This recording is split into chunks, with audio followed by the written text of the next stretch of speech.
Oh, minasan, balik lagi sama saya Segan Rokuroren. Di channel ini kita akan kembali membahas Dynazenon yang sudah memasuki episode ke-9, teman-teman ya. Episode 8 atau episode 9, lupa. Nanti kalian cek aja di judul ya. Simak terus.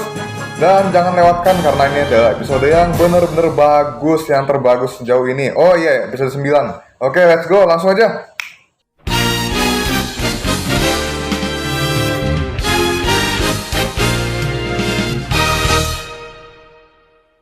Jadi episode ini diawali dengan si Chise yang meratapi masa lalunya, teman-teman. Di sini kayaknya dia dari penyebab dia suka bolos SMP itu gara-gara ya di kelas dia dicuekin segala macam lah, dan bahkan akhirnya kita bisa melihat sesuatu yang ada di balik tangan kirinya selama ini, ternyata itu semacam tato bentuk kupu-kupu ya, teman-teman, kalau kalian memperhatikan baik-baik. Dan setelah itu juga kita bisa melihat bahwa si Chise ini memiliki batu yang kemarin kan tahu-tahu tumbuh sendiri dan tiba-tiba dia berubah menjadi semacam kaiju gitu. Dia diperlakukan seperti kaiju padahal bentuknya kayak mecha gini, teman-teman. Dan ya, dia adalah temennya si Chise yang mengerti dirinya dan juga nurut apa kata dia segalanya, teman-teman. Dan disinilah awal mula pertemuan si Chise dengan makhluk ini, yang kemudian dia beri nama Goldburn, teman-teman ya. Dan ya, akhirnya besok paginya si Chise udah bertanya-tanya ini kalau ada kaiju yang berteman dengan manusia dan lain sebagainya macam, pokoknya ya gitulah, pokoknya dia mulai bertanya-tanya seperti itu kan. Sementara itu si Yume dan juga si Yomogi ya, teman-teman. Wow, ini mereka lagi siap-siap lah. Udah denger kan kabar kalau nanti malam bakal ada festival musim panas. Waduh, kemarin baru bahas di Higehiro episode festival musim panas. Ini Dynazenon ada juga festival musim panas. Wow, kebetulan sekali, teman-teman. Dan juga ya, ini si Yomogi antara iya dan enggak sih mau ikut, tapi yang jelas si Yume mau ikut. Dan gara-gara si Yume mau ikut, si Yomogi pun juga ikutan mau kan jadinya, dan dia juga sekalian pengen ngajakin yang lain, teman-teman. Dan ini pas kebetulan juga si Chise lagi bertanya-tanya kan soal kaijunya kayak gimana, dan ya pasti Koyomi baru mau jawab tiba-tiba dia ditelepon gitu kan. Jadi dia nggak dengar dari tadi kalau si Chise nanya. Akhirnya dia mencoba buat ini ke Gauma juga kan. Nah terus ini kan si Koyomi juga nyariin si Chise karena dia diajakin sama Yomogi buat nanti malam buat festival musim panas. Jadi dia pasti ngajak Chise, tapi Chise-nya keburu pergi. Dan si Chise udah sampai di tempatnya Gauma, dia bertanya hal yang sama. Jadi jawaban Gauma tetap sama, kalau itu kaiju membahayakan kita habisin, itu udah tugas kita gitu, teman-teman ya. Kemudian ya sampai skip ke waktu sore. Enggak, sebelum itu ada lagi. Ini tim Egenetika Kaiju mulai berpikir lagi, teman-teman, menemukan sebuah kaiju yang punya kemampuan untuk menciptakan distorsi, teman-teman. Jadi kayak gak cuma bisa membengkokkan benda, tapi nanti dia juga bisa membuat gelombang loh, jalan-jalan jadi bergelombang gitu. Dan juga dia bahkan bisa menenggelamkan orang di dalam tanah gitu, teman-teman ya. Tapi itu nanti bakal kita bahas di gelutnya. Sementara itu si Chise dan juga Goldburn yang ada di dalam kopernya, tiba-tiba aja si Goldburn ini menjadi besar. Apakah karena dia merespon keinginan Chise atau gimana? Soalnya ini kaiju adalah kaiju yang terlahir dari hatinya Chise kan. Nah seperti itu aja, teman-teman, gitu ya.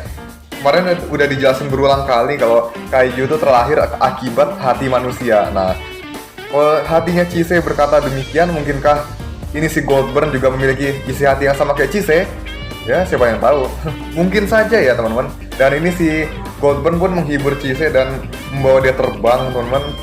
Dan dia juga nurut apa kata Chise. Terus juga akhirnya time skip ke sore hari. Dan disinilah Yomogi yang lagi mikir-mikir, dan tiba-tiba aja kedatangan Senda Futaba, yaitu mantan pacarnya si Kano, yaitu kakaknya si Yume. Dan otomatis si Yume juga ditelepon sama Yomogi dong biar datang. Dan di sini mereka membicarakan soal kakaknya, teman-teman. Bahkan si Futaba ini juga nggak tahu harus apa gimana gitulah.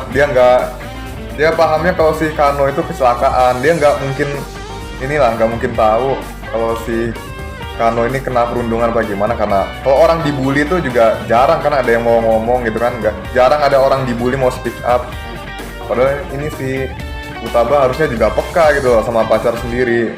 Apakah dia benar-benar nggak tahu apa-apa, bagaimana ya? Paling nggak tanya gitu lah. Jangan jadi pacar yang bodoh amat gitu loh. Ya, jadi agak emosi juga sih sama nih cowok. Aduh, kalau dari situ gue pukul asli. Canda, teman-teman. Oh my god, saya tidak suka kekerasan, teman-teman. Terus ya si Yumi akhirnya jadi depresi di sini. Terus pas itu juga ada kaiju kan, si Omogi pergi duluan karena si Yume minta sendirian. Terus ya ini dia kemampuan si kaijunya yang tadi saya jelasin.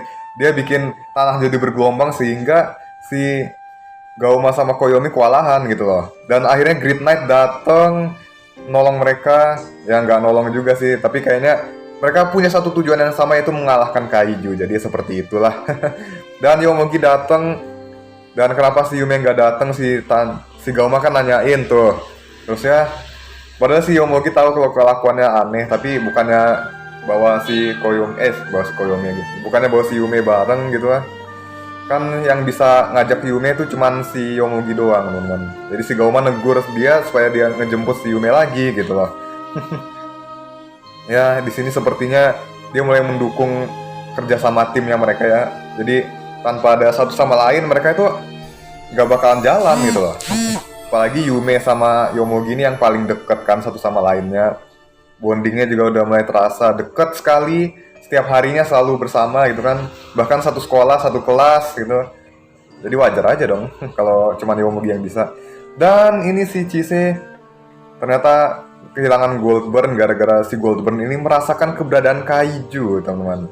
Dan di situ dia melihat si Yume yang lagi merenung di atas dan dia datengin. Pastinya si Chise pun mulai menceramain si Yume, teman-teman. Karena si Yume ini kelihatan seperti orang yang pilih-pilih. Padahal orang di sekelilingnya masih banyak yang peduli, kayak Yomogi, kayak Gauma dan yang lain gitu kan. Bahkan Chise sendiri juga peduli sama Yume, tapi Yume malah memalingkan muka dari mereka gitu kan. Dan akhirnya si Goldburn muncul di depan mereka dan dihempasin sama ini kan, sama Yomogi. Wow. Si Yomogi ngira kalau Goldburn ini jahat, teman-teman. Nah, terus kan dia niatnya pengen jemput si Yume, dan si Yume malah ngejatohin kunci salibnya. Dan ya dia lompat buat nangkep itu. Si Yomogi nggak sempet nangkep si Yume, tapi si Goldburn ini berhasil menangkapnya. Dan ya mereka pun akhirnya percaya kalau Goldburn ini adalah kaiju yang baik, teman-teman. Seperti itu.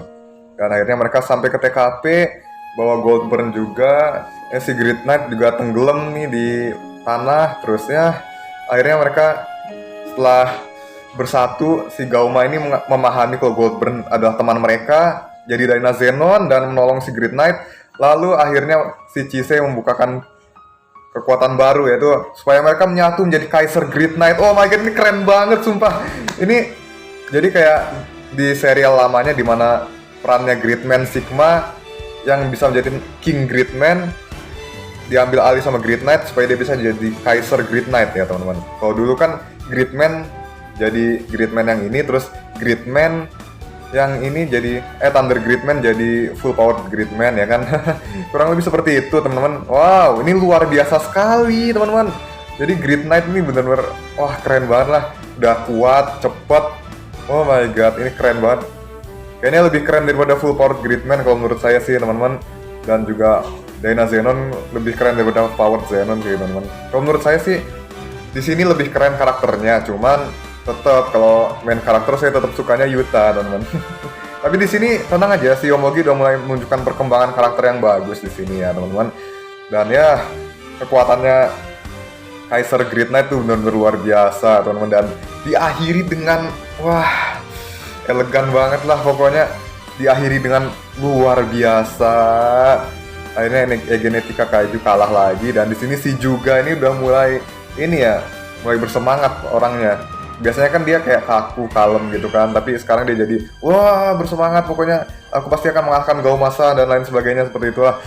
Dan ya setelah mereka pulang dan akhirnya tidak ada lagi adegan di mana si Onija kena timpuk ini dong, kena timpuk pecahan kaiju kan. Oh my god, akhirnya adegan itu dihilangkan. Dan ini tim Great Knight dan Daina Zenon akhirnya ya bisa akur juga. Dan kemudian ya si Gauma menyadari kalau mereka itu nggak bisa sendirian, mereka tuh harus selalu bersama supaya bisa menang gitu loh.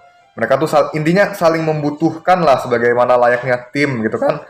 Seperti halnya dulu si Yuta kan, dia juga nggak bisa sendirian, dia butuh teman-temannya kayak Rika, Utsumi, terus anggota SMP Neon Genesis ya kan, gitulah pokoknya. Terusnya akhirnya masalah Chise kelar di sini dan juga si Yume udah mulai baikan lah istilahnya. Dan akhirnya di endingnya adalah festival musim panasnya mereka telat datang. Padahal mereka udah susah supaya ngajakin satu tim itu kan, termasuk si Grid Knight dan si Anosilus. Tapi ya mereka tetap ngerayain sendiri lah, pakai kembang api, pakai makanan yang mereka beli, dan si Yume pakai yukata. Aduh, good looking banget dah. Cantik banget dah pokoknya. Wow, ini episode yang bagus, endingnya juga luar biasa. Pokoknya wah, mantap jiwa teman-teman. Wow. Jadi kan bakal nyesel kalau nggak nonton, dan saya jadi penasaran episode selanjutnya bakal seperti apa teman-teman, karena ini udah menyelesaikan masalahnya si Koyomi dan juga si Yume. Ini tinggal masalahnya si Yomogi dan Gauma ya teman-teman. Si Gauma masih galau sama ini orang yang memberikan dia Dynazenon, dan juga si Yomogi ini mempertanyakan tentang Kaiju yang pasti teman-teman. Dan si Koyomi dan Chise juga udah kelar masalahnya. Tinggal ini juga si Egenetika Kaiju ini, tinggal si Shizumu doang ya yang belum berubah teman-teman. Tapi ya udahlah. Mungkin si Shizumu menurut saya sih lebih cocok kalem-kalem aja ya. Oke, segitu dulu aja buat video kali ini. Seperti biasa jangan lupa like, comment, share, dan juga subscribe-nya. Jangan lupa tekan belnya supaya kalian nggak ketinggalan update dari saya. Oke, kita ketemu lagi di video berikutnya. See you again. Peace and have a nice day. Sarah, bye.